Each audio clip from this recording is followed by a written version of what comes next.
Welcome to Summarize Science.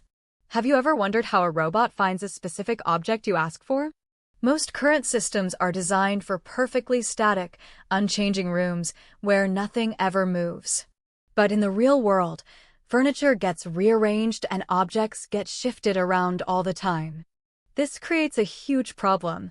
Should the robot rescan the entire room every single time it needs to find something? That would be incredibly slow and inefficient.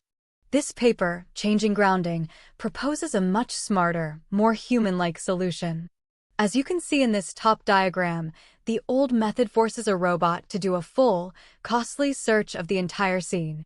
The researchers argue that robots should instead use memory, just like we do. Their new method, shown on the bottom, allows the robot to remember where things used to be, which helps guide its search in the current, changed room.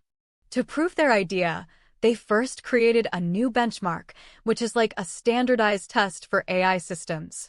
They call it ChangingGrounding, and it's the first of its kind to be built on a dataset of scenes that actually change over time.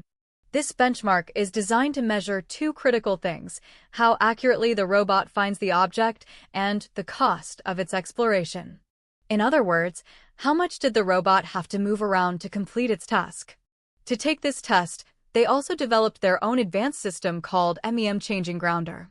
This system uses a powerful vision language model to understand what a person is asking for.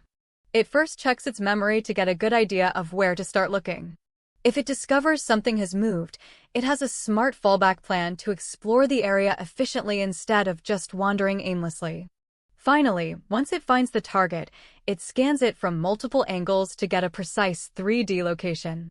So, how did their memory-powered robot perform against other strategies? The results here in Table 2 are very clear. A method that wandered aimlessly without memory had a very high cost, moving around almost 5 times more while being less accurate. Another strategy that just rotated in one spot was efficient, but had the worst accuracy. Their Mem-ChangingGrounder method achieved the highest accuracy of all the systems tested. Crucially, it did this with a very low exploration cost, proving it was both smart and efficient. So let's recap the important takeaways.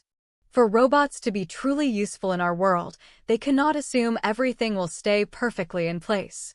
These researchers demonstrated that by giving robots a memory of past environments, they can find objects in changing scenes much more effectively. This work represents a huge step forward in making robots more practical for real-world applications. In the future, this could lead to smarter warehouse robots that don't get confused by a moved pallet, or more helpful assistive robots in our homes that can find our keys even after we've tidied up. It's about making robots that can adapt to the same messy, dynamic world that we live in.